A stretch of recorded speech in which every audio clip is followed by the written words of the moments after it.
बहुत बहुत धन्यवाद। आज के इस सम्मान वितरण कार्यक्रम के अवसर पर उपस्थित यहाँ के प्रखंड शिक्षा पदाधिकारी मानवर प्रमोद जी, इस विद्यालय के प्रधानाचार्य श्री विक्रमादित्य जी,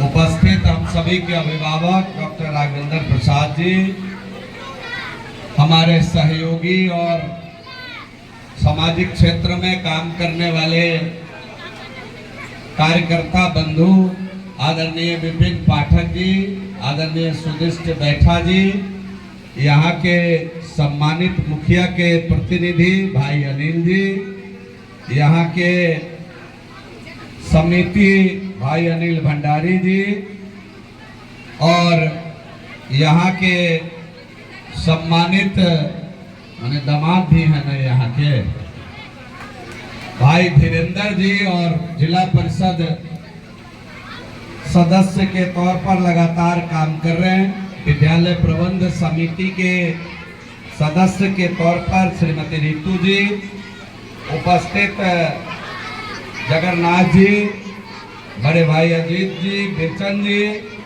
सभी का आज के इस अवसर पर राजेश ठाकुर जी, रामनाथ शाह जी और सभी का जितने अभिभावक गण उपस्थित हैं, सभी का आज के इस अवसर पर हम हार्दिक अभिनंदन करते हैं, आप सभी का वंदन करते हैं।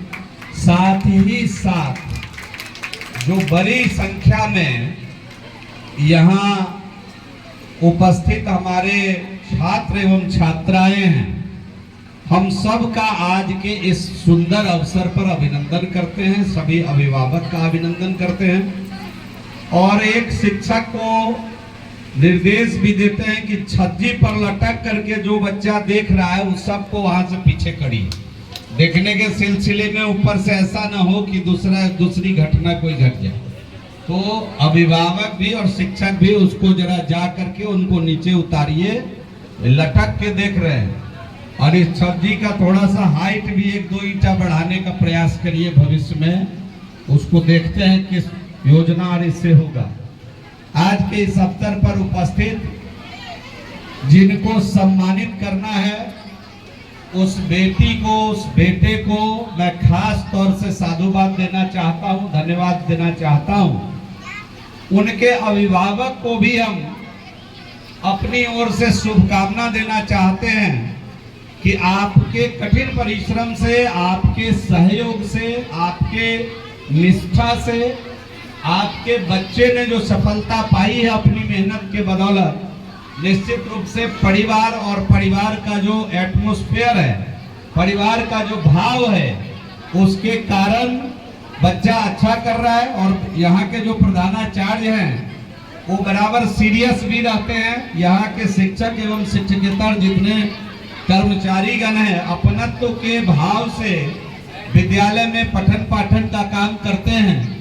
इसके लिए मैं विशेष रूप से विद्यालय परिवार को भी शुभकामना देना चाहते हैं। और साथ ही जितने बच्चे प्रथम श्रेणी से पास किए या द्वितीय श्रेणी से पास किए, घबराना नहीं है।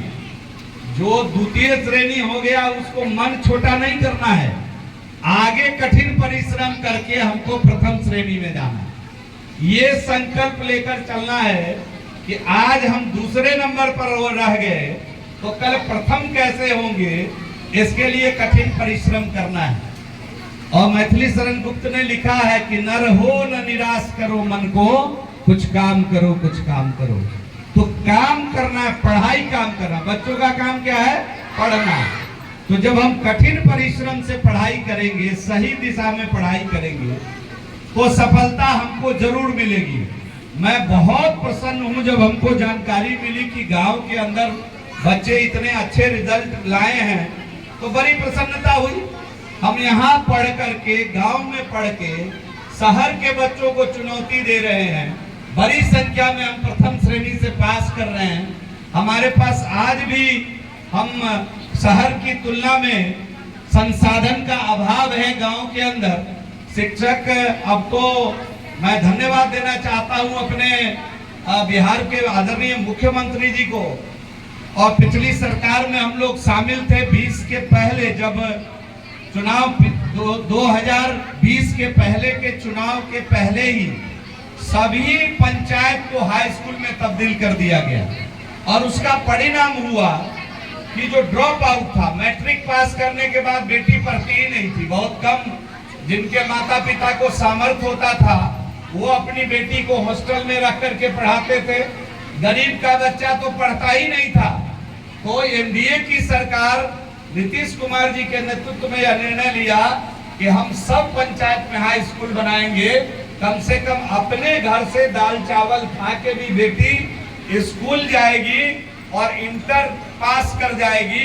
इस प्रकार की व्यवस्था हम लोगों ने बनाया और प्रोत्साहन राशि भी रखा कि इंटर पास करने वाली लड़की प्रथम श्रेणी से जो होगी उसको 25,000 रुपया सरकार देगी। और जब ग्रेजुएशन हो जाएगा तो हम 50,000 रुपया उसको देते हैं। तो इस प्रकार का इनाम सरकार के द्वारा भी रखा गया। और इसका बड़ा परिणाम देखने को मिल रहा है कि मैट्रिक के बाद जो ड्रॉप आउट था उस संख्या में इंटरमीडिएट आते आते कमी हुई है। ग्रेजुएशन के लिए भी हर अनुमंडल में एक कॉलेज खुले। केंद्र की सरकार आज यूनिवर्सिटी, नए यूनिवर्सिटी खोलने पर भी जोर दे रही है। पहले पूरे देश में 700 कुछ यूनिवर्सिटी था, आज 1100 यूनिवर्सिटी इस देश के अंदर हो गया। पहले जब से नरेंद्र मोदी जी की सरकार आई, पहले मेडिकल में 50,000 सीट था। गरीब का बच्चा ई राज ऊ राज फॉर्मे भरते भरते परेशान हो जाता था। आज 1 लाख से अधिक सीट मेडिकल में हो गया। और सरकार कह रही कि अगले 4 वर्ष में 50,000 और सीट हम बढ़ाएंगे। जो WHO का डेटा है, पेशेंट वर्सेस डॉक्टर, आज भी हिंदुस्तान में कम है, बिहार में कम है। तो भारत की सरकार उस दिशा में सकारात्मक कदम उठा रही है। और अगले 4 वर्ष में नीट के माध्यम से छात्रों के लिए और अपॉर्चुनिटी मिलने वाली है। तो गांव में रह के आज बच्चे मेडिकल कर रहे हैं, नीट में जा रहे हैं। समय बहुत हो गया है, क्योंकि हम विलंब से आए। हम तो यहाँ 2 बजे एक्सपेक्टेड था कि 2 बजे हम पहुंच जाएंगे, लेकिन थोड़ा आज हाजीपुर जाम की वजह से हम लेट आए। एक कार्यक्रम में शामिल हुए। आज रोजगार मेला जाले विधानसभा के अंदर घोघरा में लगा था। कंपनी वाले खुद आए थे रोजगार देने के लिए। मैंने कहा रोजगार आपके द्वार, रोजगार खुद चल के आपके द्वार आ रही है नौकरी। तो ये आज मेला लगा हुआ था कि अपनी शिक्षा के हिसाब से आइए और उस मेले में शिरकत करिए और प्राइवेट सेक्टर के अंदर अपने हुनर के हिसाब से रोजगार लीजिए। तो उसका उद्घाटन करने के बाद ही मुझे यहाँ आना था। थोड़ा विलंब हुआ। मुझे मालूम है कि हम सब जब पढ़ी बच्चा में तो अंतिम घंटी में मास्टर साहब क्या पढ़ाते थे वो दिमाग में नहीं जाता। कैला तो अंतिम घंटी में एक बात अच्छा लगता था, जे घंटी पर टन टन टन टन टन कखनी बाजे और झोड़ा सिलेट किताब लगा भागी घर, है ना। तो ये बच्चा के क्लास में भी आज जब बड़ा होके हाई स्कूल में गए, जिला स्कूल मोतिहारी में पढ़ते थे, तो अंतिम घंटी हम लोगों के का एक बहुत विद्वान हमारे शिक्षक होते थे, श्रीमान महेश्वर राम जी, इकोनॉमिक्स के टीचर थे, गोलोकवासी हो गए। मैं उनको प्रणाम निवेदित करता हूं उनके श्री चरणों में। लेकिन इतने अच्छे शिक्षक थे कि अंतिम घंटी जब उनकी होती थी तो बच्चे क्लास छोड़ के नहीं जाते थे कि महेश्वर राम जी का क्लास नहीं छोड़ना है। और सब्जेक्ट इतना नीरस, इकोनॉमिक्स पढ़ाते थे। आधे लोगों को इकोनॉमिक्स नीरस लगता था, लेकिन टीचर में अगर दम हो तो बच्चे उस क्लास में जरूर रहते हैं, उसको छोड़कर नहीं जाते हैं। मैं उदाहरण दे रहा हूं कि आज वो गोलोकवासी हो गए। रविदास समाज के हमारे गुरुदेव होते थे महेश्वर राम जी, और पूरे स्कूल में उनकी सबसे ज्यादा इज्जत होती थी कि उनके क्लास को करने के लिए अंतिम घंटी का लोग इंतजार करता था। जिस दिन अंतिम घंटी उनकी होती थी, बच्चे 100% उपस्थिति के साथ क्लास अटेंड करते थे और तब घर जाते थे पढ़ करके। तो शिक्षक में अगर दम हो तो अंतिम घंटी भी लंबी हो जाए ऐसा छात्र मनाते हैं, लेकिन भाषण की घंटी लंबी हो जाए ऐसा नहीं बना रहे होंगे। तो जल्दी से इन लोगों को पुरस्कृत करिए। और हम तो चाह रहे थे कि आज जो आप इतना चादर गमछा बांटे हैं, इस मंच के लोगों को आप ज्यादा सम्मानित किए हेडमास्टर साहब। इससे बढ़िया था कि सब बेटा बेटी को एक एक ठो लड्डू खिलाते इस सब के बदले। आज नहीं, हाँ, सबको एक एक ठो लड्डू खिलाते, इतना देर रुकी है, ज्यादा खुश होके जाती। अब जिन लोगों को मंचे को सम्मानित कर रहे हैं, पढ़ के फर्स्ट कहलक ई सब आज सम्मानित भरल है मंच। हाँ, ये जो आपके अफसर हैं, शिक्षा पदाधिकारी देख रहे हैं, शिक्षा पदाधिकारी जो आपके हैं, क्या नाम है? प्रमोद जी। प्रमोद जी का देखने से उम्र ज्यादा नहीं लगता है, लेकिन इनका बेटा आईएएस किया है 2 साल पहले। इनका बेटा जो है आईएएस किया है 2 साल पहले। अभी ट्रेनिंग खत्म हो गई उसका, 1 तारीख को पोस्टिंग हो जाएगी उनकी एज आईएएस। और जो दूसरा बेटा है इनका, वो मेडिकल का इंटर्नशिप कर रहा है। वो एक सफल अधिकारी के साथ साथ सफल गार्जियन भी है। और मैं अभी साहनी जी को सम्मानित करने का अवसर मिला हमको, अभी वार्ड मेंबर भी हैं। सफल गार्जियन वही है जिसका बच्चा सफल हो जाता है। मतलब अगर कलेक्टर का बच्चा पॉकेट मार हो जाए तो कलेक्टर साहब को लोग इज्जत देगा? क्या कहेगा? दूर जो अपने तो पढ़ के कलेक्टर पहले बेटा चोर गांव में यही ना बोलेगा। लेकिन रिक्शा चलाने वाले का बेटा अगर कलेक्टर हो जाए तो उसको लोग सम्मान करेगा कि नहीं करेगा? क्या कहेगा? जब रिक्शा चला के अपन बेटा के पढ़ा के कलेक्टर बना दे, है कि नहीं है? अब एगो कहानी सुना के अपनी बात खत्म करेंगे। एगो बुढ़िया थी और वो नौकरी करती थी। क्षमा चाहते हैं बुढ़िया शब्द का इस्तेमाल करते हैं, लेकिन बच्चा सब है, कहानी सुनाना है तो पहले नानी दादी की कहानी तो बुढ़िया नानिये से शुरू होती थी, जब बुढ़िया दादी से। तो एगो बूढ़ी दादी थी, यही मान लीजिए।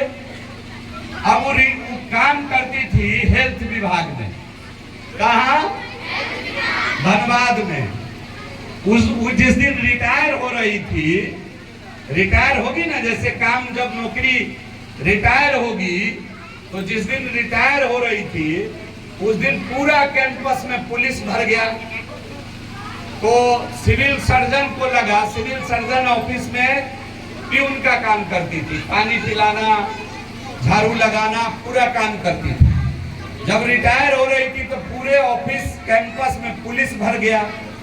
तो वहां के अफसर सबको लगा कि हमारे ऑफिस का कोई आदमी जरूर गड़बड़ किया है जो इतना पुलिस आ गया।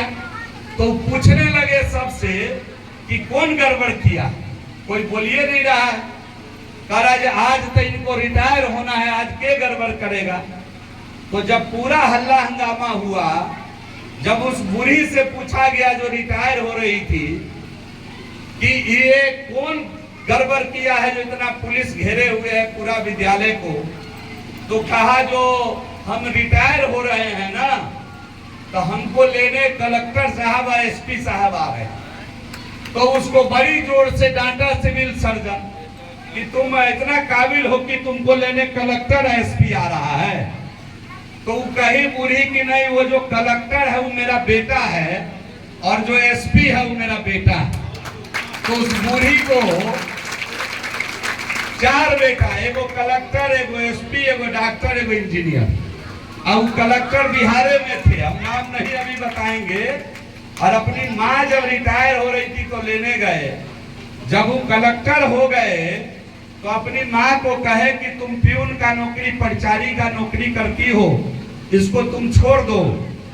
तो कलेक्टर बेटे को माँ ने एक थप्पड़ मारा कि मैं इसी काम को करके तुमको कलेक्टर बनाई हूँ। मैं वीडो हो गई थी कम उम्र में और मैं यही काम करके तुमको कलेक्टर बनाई हूँ, तुम्हारे भाई को एसपी बनाई हूँ। इसको मैं नहीं छोड़ सकता हूँ। ये मेरा कर्म है और यही मेरा धर्म है। और वो पूरी नौकरी से रिटायर होने के बाद अपने कलेक्टर, एसपी, डॉक्टर बेटे के साथ अपने घर विदा होकर के गई। तब इसमें क्या शिक्षा मिला? इसमें शिक्षा मिला, क्या मिला कोई बताएगा? अब कोई बताएगी कुछ शिक्षा मिला कि नहीं मिला? हमको हमारे पढ़ाई से अपने माता पिता का मान भी ऊंचा करना है। हमको अपने पढ़ाई से अपने माता पिता का मान भी ऊंचा करना है।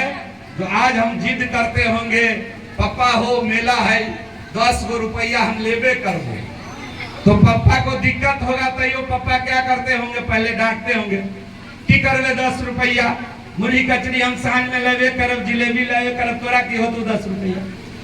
तब फिर मैं कर माएगे पापा से 10 गो रुपया दे भी तब ये मेला जाबो न ताई हम न जाबो। तो पेट काट कर समस्या को देखते हुए भी लास्ट में बाल बच्चा के सामने मजबूर गार्जियन भी 10-20 रुपया 50 रुपया निकाल कर बच्चे को देते हैं। तो क्या मेरे माता पिता जब बूढ़े हो जाएं तो मेरा फर्ज नहीं बनता है कि उनको हम अपने साथ मेला दिखाने ले जाए कि माएगे चल आई मेला तोरा दिखाबो, जिलेबी खियाबो। कल जो नौकरी हो जाए तुमको, कल तुम बड़ी होके नौकरी करोगी तो तुमको अपने माँ, अपने सास ससुर जो भी होंगे वो भी माता पिता होंगे, उनको भी बुढ़ापे में 25-50 रुपया देके मेला ले जाना कि नहीं, बैठा के ले जाना कि नहीं, गाड़ी पर घुमाना कि नहीं, गाड़ी पर उनको सम्मान देना कि नहीं। अगर जीवन में शिक्षा से अगर हमने संस्कार अर्जित नहीं किया तो समझ लो शिक्षा किसी काम का नहीं। स्वामी विवेकानंद ने एक बात कही, अंतिम बात कह के खत्म करेंगे। और आज जब अपने घर जाना तो अपने डायरी के पहले पन्ने में उसको लिखना, कॉपी के पहले पन्ने पर। स्वामी विवेकानंद जी ने कहा कि शिक्षा का मूल उद्देश्य मनुष्य में सेवा भाव पैदा करना है। पहले जो ऋषि मुनि के यहाँ बैठ के बच्चे पढ़ते थे वो सेवा भाव लेकर के अपने गांव में लौटते थे, कुटी से, आश्रम से सेवा भाव लेकर गांव में लौटते थे। और आज क्या हो गया? पढ़ने का मतलब अंग्रेज जब से आया अपने देश में और गया यहाँ से, तो पढ़ने का मतलब बदल गया। पढ़ने का मतलब है चूल्हा गरम तो माथा ठंडा। पढ़ने का मतलब है किसी तरीके से चूल्हा गरम रहना चाहिए, बाप का बात माने नहीं माने, सास का माने नहीं माने, चूल्हा गरम रहना चाहिए। अब जो नौकरी करने वाली बहुत महिला होती है कई बार, अब यही शिक्षिका होंगी, हम क्षमा चाहते हैं, कुछ हैं कि नहीं है, कुछ होंगी ही। अब जो नौकरी करेगी वो परिवारे में पहले धौस, हमरा 9 बजे स्कूल जाए के है, इनका हम बना कर खिएबो करिए आ इनकर बात तो सुनिए। अब वो बेचारी का क्या गलती? तुमको भी एक दिन बूढ़ा होना है, बूढ़ी होनी है। रे भाई आप अपने रूटीन को ना ठीक करो कि कै बजे उठना है, कै बजे हमारी जो सामाजिक जिम्मेदारी है उसका निर्वहन करना है, कै बजे जलपान बनाना है, कै बजे स्कूल जाना है। ये तो समय को अरेंज करने वाली बात है। वैसे विद्यार्थी को भी चाहिए कै बजे उठना है, कितना सवेरे पढ़ना है, कितना शाम को पढ़ना है। केवल समय को व्यवस्थित करने वाले लोग जीवन में सफल हो जाते हैं और जो समय को अव्यवस्थित करके रखते हैं वो कभी जीवन में सफल नहीं होते हैं। इस बात को याद रखना। इतना ही कहते हुए सभी को एक बार पुनः खूब शुभकामना देते हुए, आपके उज्जवल भविष्य की कामना करते हुए हम अपनी वाणी को विराम देते हैं। बहुत बहुत आप सभी को धन्यवाद।